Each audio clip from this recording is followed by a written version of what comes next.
Good morning and welcome back. आज हम फिर से भौतिक भूगोल के जो चैप्टर हम कर रहे थे चक्रवात, उसी का एक टॉपिक लेकर आए हैं, उष्ण चक्रवात या ट्रॉपिकल साइक्लोन्स। अब से पूर्व वाले जो हमने व्याख्यान था उसमें हमने शीतोष्ण कटिबंध चक्रवात के बारे में पढ़ा। उसकी स्थिति क्या होती है, आकृति, उसका विस्तार, दिशा मार्ग, उसकी उत्पत्ति के सिद्धांत और उसके जीवन चक्र के बारे में पढ़ा। आज के इस व्याख्यान में हम उष्ण चक्रवातों के बारे में बात करेंगे। मैं doctor Sandeep Yadav, associate professor in geography, government college Bundi. सामान्यतः कर्क तथा मकर रेखाओं के मध्य स्थित क्षेत्र में उत्पन्न चक्रवातों को उष्ण कटिबंधीय चक्रवात कहते हैं। व्यापारिक हवाओं की पेटी में मुख्यतः महाद्वीपों के पूर्वी भागों में एवं उष्णकटिबंधीय मानसून प्रदेशों में उत्पन्न एवं विकसित होने वाली सभी प्रकार की विक्षोभ उष्णकटिबंधीय चक्रवातों की श्रेणी में आते हैं। इनको क्षेत्रवार विविध नामों से पुकारते हैं। जलवायु व मौसम विज्ञान के अध्ययन में इनका विशेष महत्व है। यह प्रभावित क्षेत्र में तेजी से उग्र रूप धारण करके उत्पात मचाते रहते हैं। शीतोष्ण चक्रवातों के समान इनमें समरूपता नहीं होती है। उष्णकटिबंधीय चक्रवातों में कुछ ऐसी सामान्य विशेषताएं होती हैं जिनके आधार पर उनको पहचाना जा सकता है। पहली, इनके आकार में पर्याप्त अंतर होता है। इनका व्यास 50 से 300 किलोमीटर तक होता है। इनकी गति में पर्याप्त भिन्नता पाई जाती है। कुछ 32 किलोमीटर प्रति घंटा की गति से भ्रमण करते हैं तो कुछ 200 किलोमीटर प्रति घंटा से भी अधिक रफ्तार से बढ़ते हैं। ये सागरों के ऊपर तीव्र गति से चलते हैं किंतु स्थल पर आते ही क्षीण पड़ जाते हैं, अतः महाद्वीपीय तटों को अधिक प्रभावित करते हैं। इनके केंद्र में वायुदाब बहुत कम होता है। इनकी समदाब रेखाओं की संख्या बहुत कम होने के कारण मानचित्र पर सरलता से प्रदर्शन नहीं हो सकता है। इनमें विभिन्न वाताग्र नहीं पाए जाते हैं और तापमान संबंधी भिन्नता भी नहीं होती है। प्रचंड गति तथा तूफानी स्वभाव के कारण ये अत्यंत विनाशकारी होते हैं। उष्णकटिबंधीय चक्रवात के प्रत्येक क्षेत्र में वर्षा होती है। ये सदैव गतिशील नहीं रहते हैं, बल्कि कभी-कभी एक ही स्थान पर कई दिनों तक स्थायी होकर भारी उत्पात मचाते हैं। इनका भ्रमण पथ भिन्न-भिन्न क्षेत्रों में भिन्न होता है। ये सामान्यतः व्यापारिक पवनों के साथ पूर्व से पश्चिम की ओर अग्रसर होते हैं। उष्णकटिबंधीय चक्रवात वर्ष के निश्चित समय, खासकर ग्रीष्मकाल में ही आते हैं। शीतकाल में नहीं दिखाई देते हैं। सभी उष्णकटिबंधीय चक्रवात आवश्यक रूप से महासागरीय तल पर ही जन्म लेते हैं एवं रौद्र रूप धारण करते हैं।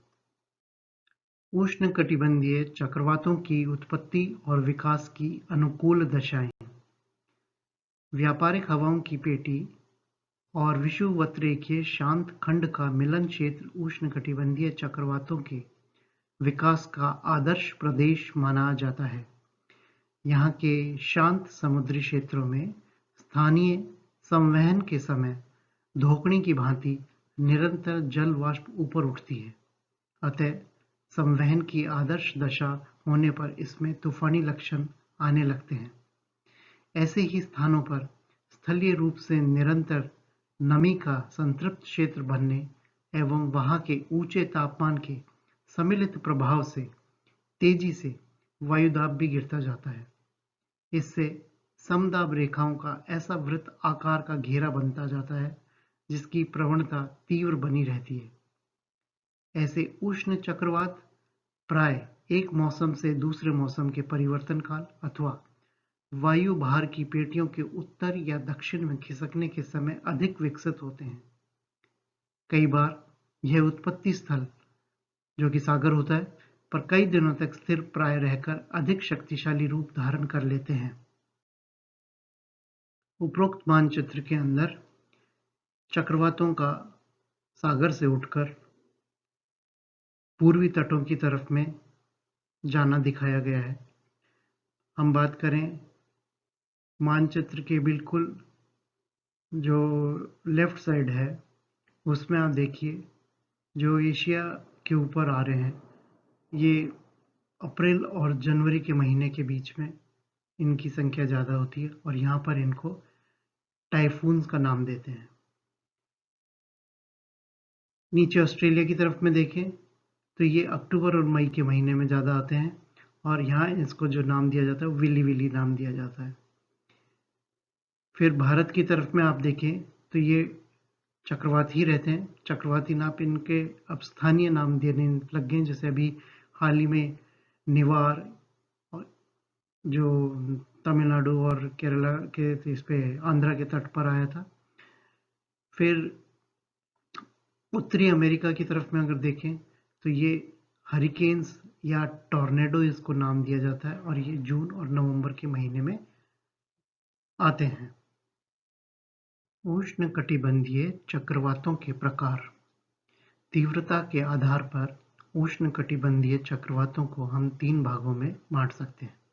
पहला, उष्णकटिबंधीय विक्षोभ या ट्रॉपिकल डिस्टर्बेंस। यह क्षीण चक्रवात होते हैं।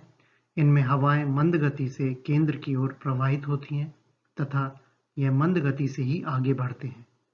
इनमें 1 या 2 घिरी हुई समदाब रेखाएं होती हैं। भूमध्य रेखीय निम्न वायुदाब पेटी में मिलने वाले इन चक्रवातों को भूमध्य रेखीय गर्त भी कहते हैं। इनमें हवाएं पूर्व से पश्चिम की ओर चलती हैं। इनका विस्तार बहुत व्यापक होता है और इनकी गति 10 से 25 किलोमीटर प्रति घंटा होती है। दूसरा है उष्णकटिबंधीय अवदाब, ट्रॉपिकल डिप्रेशन। छोटे आकार के उष्णकटिबंधीय चक्रवात जो कि 1 से अधिक समदाब रेखाओं वाले होते हैं को अवदाब कहते हैं। इनके अंदर हवाएं 30 से 50 किलोमीटर प्रति घंटे के वेग से चलती हैं। इनकी दिशा तथा गति अनियमित होती है। जो चक्रवात भारत में बंगाल की खाड़ी के उत्तरी भाग में उत्पन्न होते हैं उन्हें चक्रवात या साइक्लोन भी कहते हैं। ऑस्ट्रेलिया में उष्णकटिबंधीय तूफान विली विली के नाम से जाने जाते हैं, जैसा कि मैंने आपको मानचित्र में दर्शाया था। इन चक्रवातों से प्रभावित क्षेत्रों में भारी वर्षा होती है। जापान तथा चीन के दक्षिणी भागों को भी ये प्रभावित करते हैं। तीसरा है हरिकेन या टाइफून, इनको टॉर्नेडो भी कहते हैं। ये विस्तृत उष्णकटिबंधीय चक्रवात होते हैं जिनमें कई समदाब रेखाएं होती हैं। इन्हें संयुक्त राज्य अमेरिका में हरिकेन तथा चीन में टाइफून कहते हैं। तीव्र दाब प्रवणता के कारण इनमें पवन बड़े वेग से केंद्र की ओर चलती है। हवाओं की गति 120 से 200 किलोमीटर तक होती है। इनका व्यास 160 से 640 किलोमीटर तक हो सकता है। भूमध्य रेखा से दूर जाने पर इनका आकार बढ़ता जाता है। हरिकेन के साथ 3 से 6 मीटर ऊंची सागरीय तरंगें उठती हैं जो तटीय भागों में प्रवेश कर जनधन को अपार हानि पहुंचाती हैं। इसमें तापमान संबंधी अंतर नहीं होने के कारण विभिन्न वाताग्र नहीं पाए जाते हैं। उष्णकटिबंधीय चक्रवातों में मौसम। उष्णकटिबंधीय चक्रवात के विकास के लिए वायुदाब, जल वाष्प और तापमान तीनों ही आधार स्तंभ हैं। भीतर की ओर सघन न्यून वायुदाब, सागर तल पर निरंतर वाष्पीकरण तथा गुप्त ऊष्मा के प्रभाव से सघन न्यून भार की दशा बने रहना एक दूसरे से जुड़े हुए पहलू हैं। एक विकसित हरिकेन या चक्रवाती तूफान की बाहरी संभार रेखा जहां 1016 मिलीबार होती है, वहीं भीतरी मध्यवर्ती संभार रेखा 950 मिलीबार तक ही रह जाती है। इससे कई बार स्थानीय रूप से संवहन के साथ पानी की धार भी ऊपर उठने लगती है। इसी कारण ऐसे उत्पाती चक्रवातों में भारी वर्षा के समय मरे हुए छोटे जीव भी पाए जाते हैं। सामान्यतः सतह पर उष्ण चक्रवातों के तापमान ऊंचे बने रहते हैं, जो कि है 27 से 31 सेंटीग्रेड के मध्य होते हैं। यह पश्चिमी द्वीप समूह एवं चीन सागर में सितंबर में बंगाल की खाड़ी में मानसून दशा के कारण 2 बार मानसून से पूर्व और मानसून के पश्चात मतलब अप्रैल मई और अक्टूबर नवंबर में आते हैं। बंगाल की खाड़ी से मानसून काल में भी उष्ण चक्रवात विकसित होते रहते हैं। आपके सामने जो चित्र है उसमें दर्शाया है कि किस तरीके से गर्म हवाएं ऊपर से नीचे की तरफ में आ रही हैं, इसके केंद्र में या इसकी आंख की तरफ में आती हैं, और ठंडी हवाएं ऊपर उठती हैं और बादल बनकर उनका जो संघनन होके वो वर्षा के रूप में धरती पर आती हैं और वापस ये जो ऊपर उठने के बाद ठंडी हो जाती हैं, ठंडी होने के बाद वापस नीचे की तरफ में बढ़ती हैं, और इस तरीके से ये एक चक्रवात के अंदर साइकिल सी बन जाती है, ऊपर उठना और नीचे की तरफ में आना हवाओं का। एक सुविकसित उष्णकटिबंधीय चक्रवात का क्षैतिज विस्तार 400 किलोमीटर के आसपास रहता है। लंबे समय तक सागर पर रहने से यह रौद्र तूफान का रूप धारण कर लेता है। इसमें 6 से 10 किलोमीटर की ऊंचाई तक जलवाष्प एवं गुप्त ऊष्मा के प्रभाव से एक संवहनिक गति होने से निरंतर गर्जन, तर्जन एवं वायु विक्षोभ बना रहता है। उष्ण चक्रवात आने से कुछ घंटे पूर्व ही आकाश में निम्न पक्षाभ व मिश्रित मेघ बड़े आकार में फैल जाते हैं। 30 से 60 किलोमीटर प्रति घंटा की गति से पवनें चलने लगती हैं। चक्रवात के आगमन के साथ ही सारा वायुमंडल घने व काले वर्षीले एवं ऊंचे कपासी मेघों से ढक जाता है। दिन में ही अंधेरा सा हो जाता है तथा भीषण मूसलाधार वर्षा प्रारंभ हो जाती है। वर्षा का सामान्य औसत 10 से 25 सेंटीमीटर होता है, किंतु कभी-कभी यह 75 से 100 सेंटीमीटर भी हो सकती है। तेज गति से झंझावात चलता है। चक्रवात के प्रवेश के साथ ही पवनों की गति 100 से 200 किलोमीटर या उससे भी अधिक हो जाती है। समुद्र में खड़े जहाज लंगर तोड़कर भटक जाते या डूब जाते हैं। भारी वर्षा एवं रौद्र गति से चलने वाली हवाएं मिलकर सागर तट के निकट के भागों और द्वीपों पर प्रलय मचा देते हैं। चूंकि उष्ण चक्रवात की गति धीमी रहती है, अतः यह उत्पात कई घंटों तक भी रह सकता है। जब मध्यवर्ती भाग निकट पहुंचता है तो अचानक हवा चलना बंद हो जाती है, क्योंकि यह केंद्रीय भाग चक्रवात की आंख होती है। यहाँ पर वास्तव में पवनें नीचे उतरती हैं। इसी दबाव और प्रभाव से वर्षा व पवन गति का रोक लग जाती है। यह नीचे उतरने वाली पवनें समुद्री सतह पर पुनः तापमान बढ़ते ही वाष्पीकरण करके चक्रवात को सजीव या ताकतवर बना देती हैं। चक्रवात की आंख एक प्रकार का धोखा है, क्योंकि ऐसे समय में मानव सुखचैन की सांस लेने लगता है। वह समझता है कि चक्रवात चला गया, जबकि वास्तव में थोड़ी देर बाद ही वही रौद्र रूप लिए चक्रवात गर्जना व चमक के साथ दहाड़ने लगता है। मानव की असावधानी ऐसे चक्रवात दुगना व घातक प्रभाव डाल देती है। संयुक्त राज्य, दक्षिणी चीन, दक्षिणी जापान, बंगाल की खाड़ी के तट पर इससे भारी नुकसान होता रहता है। ऐसे चक्रवात मुख्य भूमि पर प्रवेश करने के पश्चात शीघ्र कमजोर पड़ने लगते हैं। चक्रवातों के आगे निकल जाने पर बादल छट जाते हैं तथा मौसम साफ हो जाता है।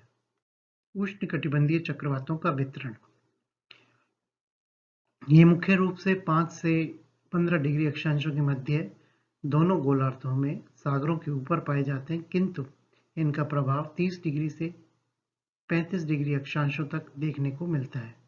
उष्णकटिबंधीय प्रदेशों में चक्रवातों के 6 प्रमुख क्षेत्र मिलते हैं, जहां इन्हें भिन्न भिन्न नामों से जाना जाता है। पहला है उत्तरी अटलांटिक महासागर। अटलांटिक महासागर में 30 डिग्री उत्तरी अक्षांश तक प्रति वर्ष 7 चक्रवात आते हैं, जिनमें से आधे हरिकेन के रूप धारण कर लेते हैं।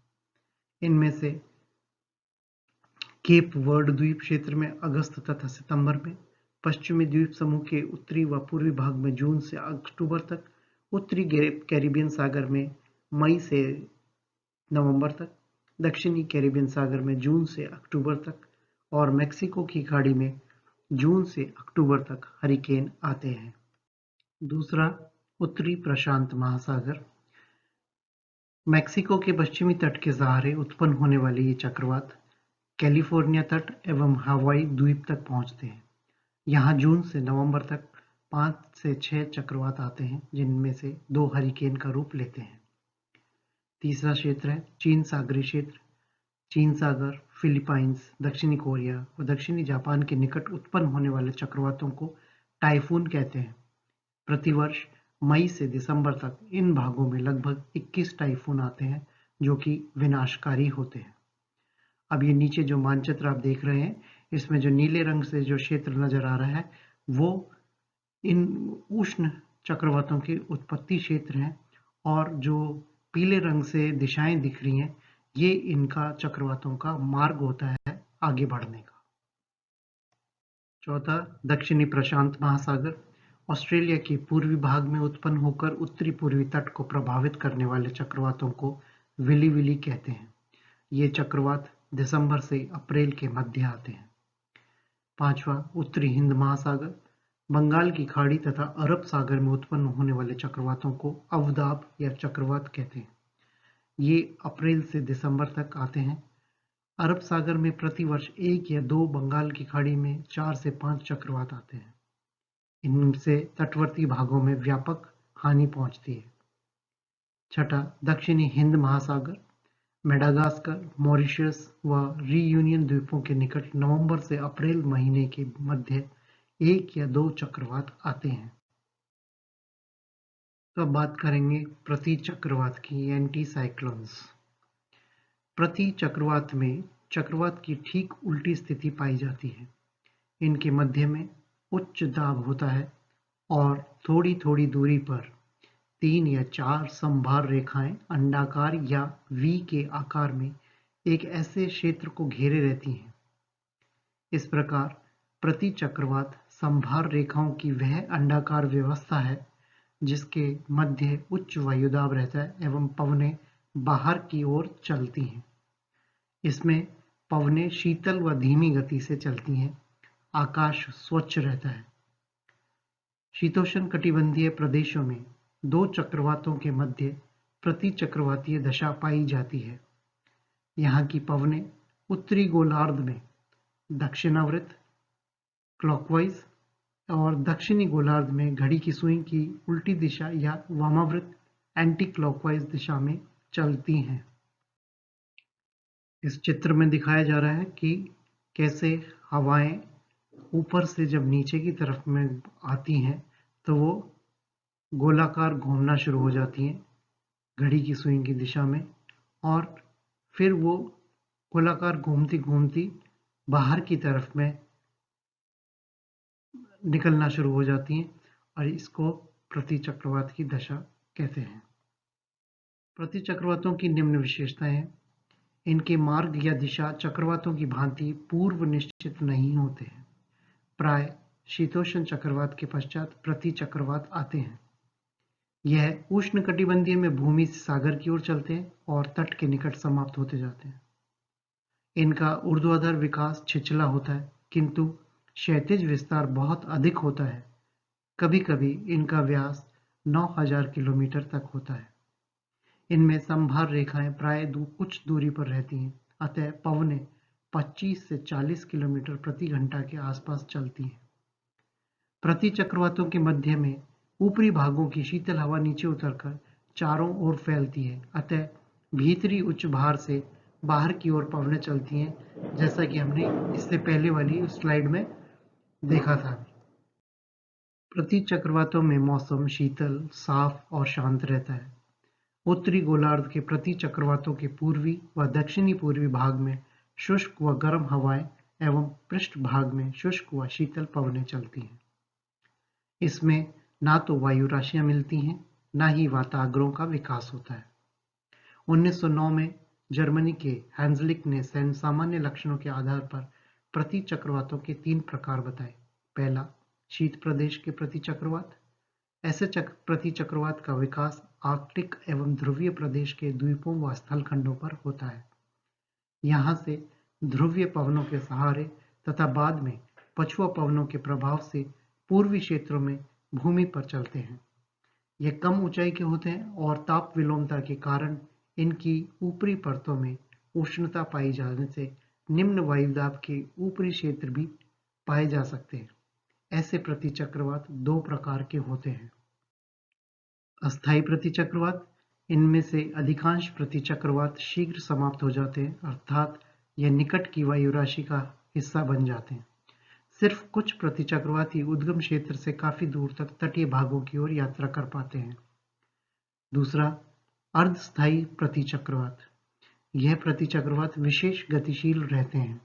इनमें पछुआ हवनों के सीधे प्रभाव से उष्णता बनी रहती है, अतः इन्हें तापीय प्रतिचक्रवात भी कहते हैं। दो शीतोष्ण चक्रवातों के बीच भी ऐसे प्रतिचक्रवात विकसित हो सकते हैं। यह उच्च दाब के प्रदेशों में ग्रीष्मकाल में स्थानीय सौर ऊर्जा के प्रभाव से भी विकसित होते हैं। इनका एक मार्ग पूर्वी साइबेरिया से चीन, जापान और अलास्का तक गया है और दूसरा मार्ग उत्तरी पूर्वी संयुक्त राज्य एवं उत्तरी कनाडा की ओर गया है। दूसरा है उष्ण प्रदेश के प्रतिचक्रवात। यह प्रतिचक्रवात उपोष्ण उच्च वायुदाब की पेटी में विकसित होते हैं। यहाँ पर शांत खंड से निरंतर पवनों का बाहर की ओर प्रसार होता रहता है, इसीलिए इनको यांत्रिक या गतिज प्रतिचक्रवात भी कहते हैं।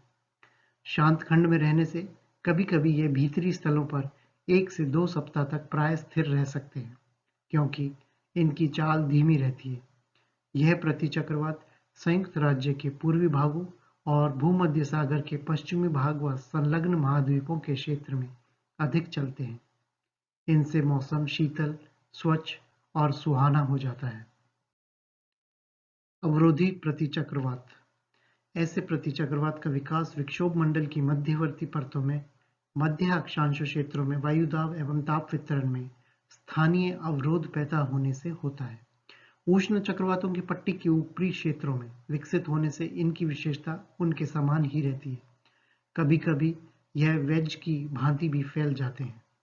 इनकी ऊंचाई पर जेट धारा के विस्तार का गहरा प्रभाव पड़ता है। यह मुख्यतः उत्तरी पश्चिमी प्रशांत महासागर व उपोष्ण अटलांटिक महासागर में ग्रीनविच से 30 डिग्री पश्चिमी देशांतर के मध्य तथा उत्तरी पश्चिमी यूरोपीय तट के निकट विकसित होते हैं। इनमें मौसम और नमी का प्रभाव।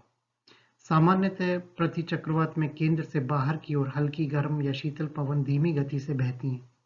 यूरोप में इस समय खिली धूप मिलती है, जिसके लिए यूरोपवासी तरसते हैं, अतः ऐसे मौसम को उत्सव की तरह मनाते हैं। कभी कभी तापमान अधिक नीचे गिरने से शीतलहर भी चल सकती है। प्रतिचक्रवात के केंद्रीय भाग में पवनें बराबर ऊपर से नीचे उतरती रहती हैं, अतः इनके तापमान में वृद्धि होती जाती है। तापमान बढ़ जाने से वायु शुष्क हो जाती है एवं वर्षा नहीं हो पाती है। इस प्रकार प्रतिचक्रवातों दशा वर्षा में बाधक होती है। आज हम पढ़ रहे थे उष्ण चक्रवात और प्रतिचक्रवातों के बारे में। उसके साथ ही हमारा ये जो टॉपिक है ये पूर्ण होता है। हम शीघ्र नए टॉपिक के साथ आपके सामने उपस्थित होंगे। तब तक के लिए धन्यवाद।